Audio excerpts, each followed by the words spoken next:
Have you ever noticed how, as we get older, we start to see health as the most precious thing we have? We watch what we eat, we walk every day, we take our vitamins, we go to the doctor when something feels off.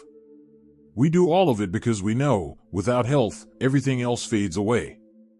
But let me tell you something I learned the hard way: even perfect health can feel empty if one thing is missing.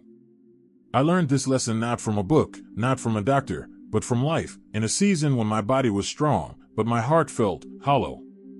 I remember waking up one morning, around my late 60s, after getting my blood test results back. Everything was great. My cholesterol was down, my blood pressure was steady, my weight was good.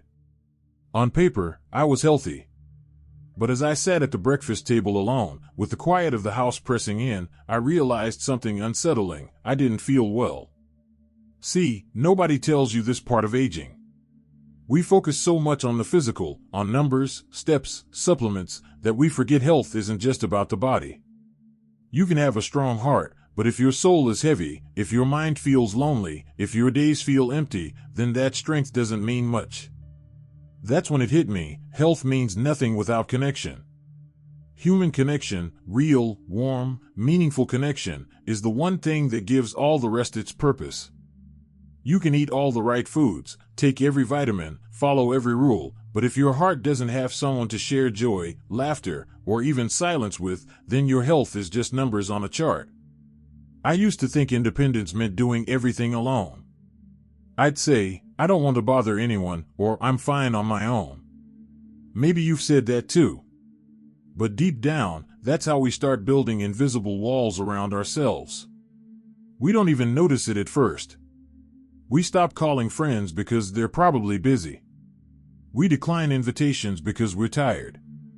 We tell our children, "Don't worry about me." And slowly, our world shrinks. Not because of illness, but because of disconnection. I remember meeting a man named Henry at a community center. He was 74, fit as could be, still jogged 3 times a week, cooked all his meals, didn't take a single pill. But when we got to talking, he told me something I'll never forget. He said, "I thought staying healthy would keep me happy. But I realized I'm eating alone, exercising alone, watching TV alone. My body's strong, but my spirit feels weak." That sentence stayed with me: my spirit feels weak. It made me realize that health isn't a finish line you cross. It's a balance between body, mind, and connection. And after 60, that third part becomes the most important of all. You see, loneliness is sneaky. It doesn't show up all at once. It starts small: a few quiet nights, a few missed calls, a few days of silence, and before you know it, you start to forget how to reach out. Your mood dips, your motivation fades, and even your body begins to feel the weight of it. Studies have shown that loneliness can be as damaging to your health as smoking or obesity.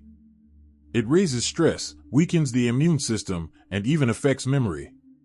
But here's the beautiful thing: the opposite is also true. Connection, love, laughter, belonging heals. It can lower blood pressure, boost your immune system, and keep your brain sharp. But most of all, it gives you a reason to wake up in the morning with a smile. It doesn't have to be complicated. Connection doesn't always mean big family dinners or loud gatherings. It can be as simple as sharing morning coffee with a neighbor, calling an old friend just to say hello, or even smiling at someone during your walk. It's about staying open to moments, open to people, open to life. I once heard someone say, "We don't stop needing people when we get older, we just get better at pretending we don't." And that's so true. Many of us grew up believing that strength means being self-sufficient. But the truth is, real strength lies in being open. And saying, "Yes, I'd love company." Or, "I miss you." When you share a meal, a story, a laugh, your heart feels lighter, your shoulders relax, your day seems brighter. It's not just emotional, it's biological. When we connect with others, our bodies release oxytocin, the feel-good hormone. It reduces stress, helps us sleep better, and even improves heart health. So you see, connection isn't just nice to have, it's medicine. I learned that lesson one quiet evening. My friend Laura had invited me to join her for dinner at a small restaurant. I almost said no, I was tired, didn't feel like going out. But something in me said, go. We talked for hours, about silly memories, about aging, about life. I laughed until my cheeks hurt. And on the way home, I realized I hadn't felt that alive in months. That night, I slept deeply. My mind was calm, my body at ease. And I thought, this is health. Not just the food on my plate, not the number on the scale, but the joy that fills your heart when you feel connected, seen, and loved. So, if you've been focusing only on your diet, your medications, or your exercise routine, that's good. But don't forget the thing that makes it all worth it, the human bond. Reach out. Say yes. Let people in. Because at the end of the day, health without connection is just existence. But health with connection, that's life. And as we move forward, let's talk about how to build that connection, how to keep your spirit just as healthy as your body. And feel that these insights are meaningful. Please type number 2 in the comments to let me know you're still with me. And if you haven't subscribed yet, I warmly invite you to do so, and don't forget to turn on the bell, so you won't miss any of our upcoming videos designed to uplift, inform, and inspire. Your support truly means a lot. It's what keeps us going and allows us to continue sharing thoughtful, helpful content just for you. Now, let's continue this journey together. After realizing that health means nothing without connection, the next question became, how do we rebuild that connection once it's been lost? Because for many of us after 60, it's not that we don't want connection. It's that somewhere along the way, life got quieter. Friends moved away, family got busy, and we started spending more time alone than we ever expected. You might tell yourself, that's just how it is. But let me tell you something, it doesn't have to be. Connection isn't something that just happens when we're young or when life is full of people.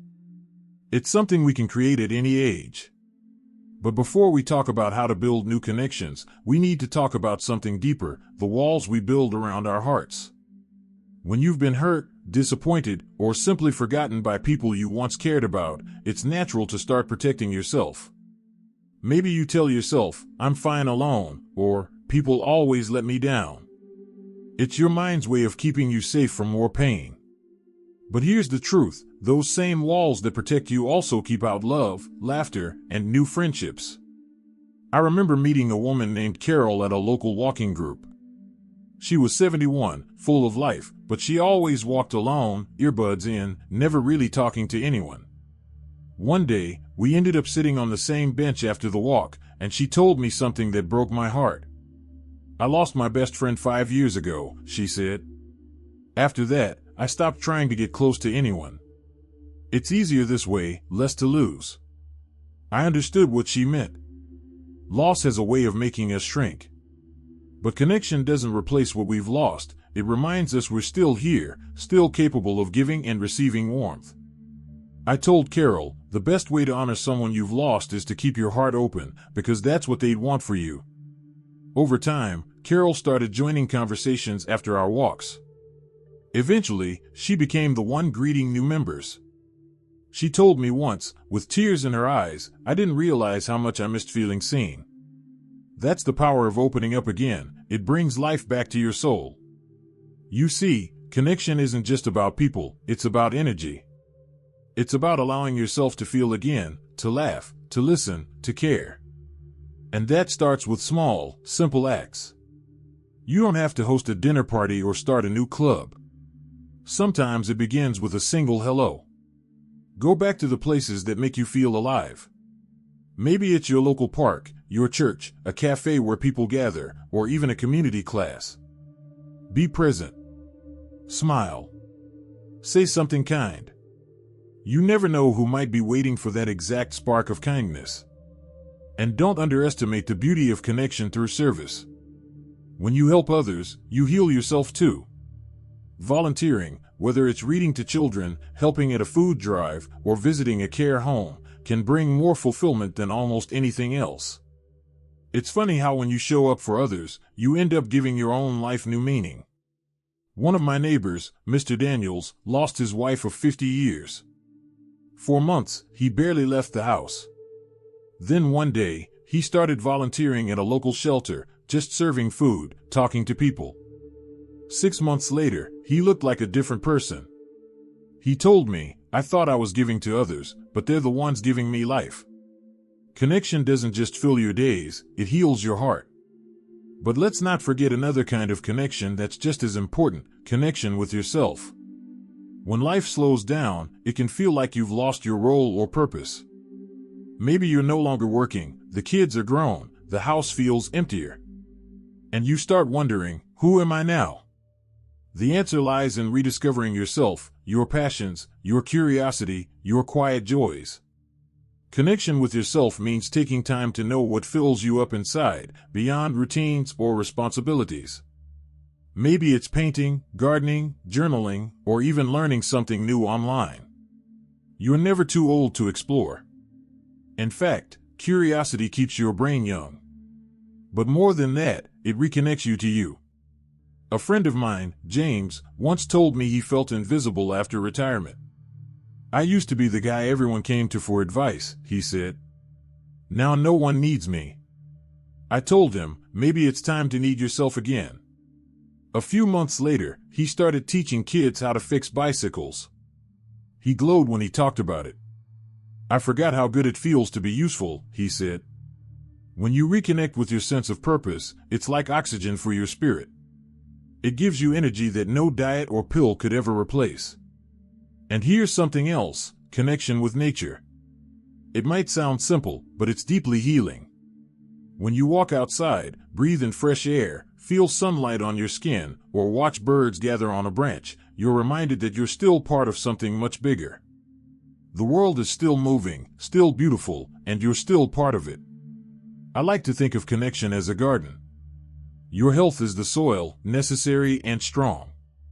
But connection is what makes things grow, love, laughter, meaning. Without it, the soil stays bare, no matter how rich it is. If you've ever found yourself thinking, "What's the point?" That's usually your heart reminding you it's time to plant something new. Maybe it's reaching out to a friend you haven't spoken to in years. Maybe it's joining a group where people share your interests. Maybe it's picking up a hobby that brings you joy, just because you can. Whatever it is, let it be something that connects you, to life, to others, to yourself. Because the truth is, we're not meant to walk through this stage of life alone. We're meant to share it, the wisdom, the laughter, the quiet moments. Every conversation, every shared cup of tea, every act of kindness adds a little more light to your days. You've taken care of your body for years. You've learned how to eat right, move more, rest well. Now it's time to care for your spirit with the same devotion, by staying connected, open, and curious. Because the older I get, the more I realize this, the heart needs exercise too, and its favorite workout is love. And that brings us to something even deeper, not just connecting with others or yourself, but finding something that gives your life meaning.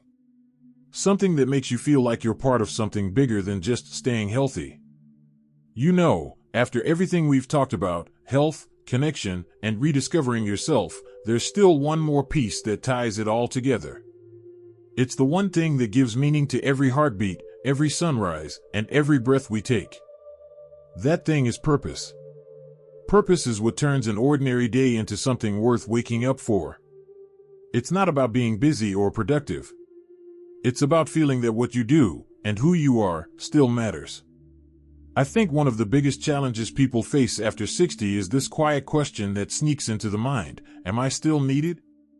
It's not easy to admit, but many people feel it. The kids are grown, the career is done, the phone doesn't ring as often, and suddenly, the days feel longer, quieter, emptier. You might still be healthy, but if you feel invisible or unneeded, that health starts to feel hollow. I once met a man named George at a community center. He was 78, strong as ever, but there was sadness in his eyes. He told me, "I used to run a business, had people depending on me every day. Now I wake up and no one needs me for anything." So, I asked him what he missed the most. He didn't hesitate. "I miss feeling useful." That word, useful, carries so much weight. Because deep down, we all want to make a difference, no matter how small. That's what gives life texture and depth. A few months later, I ran into George again, and this time, he was glowing. He'd started mentoring young entrepreneurs at a local small business program. "They call me Grandpa George," he said, laughing. "Turns out, I still have something to give." And that's the beauty of purpose. It doesn't retire when you do. It just changes form. Maybe it's not about climbing ladders or chasing success anymore. Maybe it's about passing on your wisdom, showing kindness, being a listener, or simply sharing your presence. Purpose can be found in the smallest moments: caring for a grandchild, nurturing a garden, helping a neighbor, or creating something with your hands. It's not about what you do as much as how you feel while doing it. I like to think of purpose as a light. When we're younger, that light often shines outward, toward our careers, families, and goals. But as we get older, that light turns inward. It becomes about reflection, legacy, and meaning. It's about asking, what do I want to leave behind? And here's something powerful to remember: your purpose doesn't have to be big or public. It just has to be yours. For one person, it might be volunteering at the local animal shelter. For another, it's writing down family recipes or stories for their grandchildren. For someone else, it's simply being a source of laughter and kindness to those around them. I once knew a woman named Maria who said she found her purpose in making every person I meet smile, even if it's just once. Simple, right? But she meant it. She'd greet strangers, compliment their outfits, or hand out little notes of encouragement at the grocery store. People adored her. "I can't fix the world," she told me, "but I can make it a little lighter." That's purpose. Because purpose doesn't always roar, sometimes it whispers. It's not always a grand mission, sometimes it's a quiet promise you keep to yourself.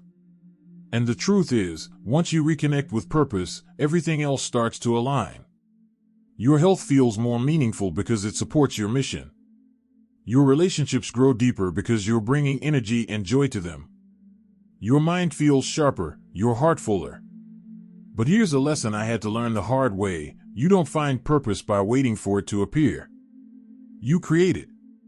It's not out there somewhere waiting for you to discover it like buried treasure. It's built, moment by moment, by the choices you make and the love you give. When I went through a rough patch in my 60s, a time when I felt disconnected, even though I was healthy, I realized that all my focus on keeping my body fit meant little if my heart was empty. So, I asked myself a question that changed everything: what makes me feel alive? The answer wasn't exercise or vitamins or doctor's visits. It was connection, helping people, listening, sharing stories, being part of something. That's when I started speaking to groups like this one, sharing lessons I'd learned, not as an expert, but as someone who stumbled and gotten back up.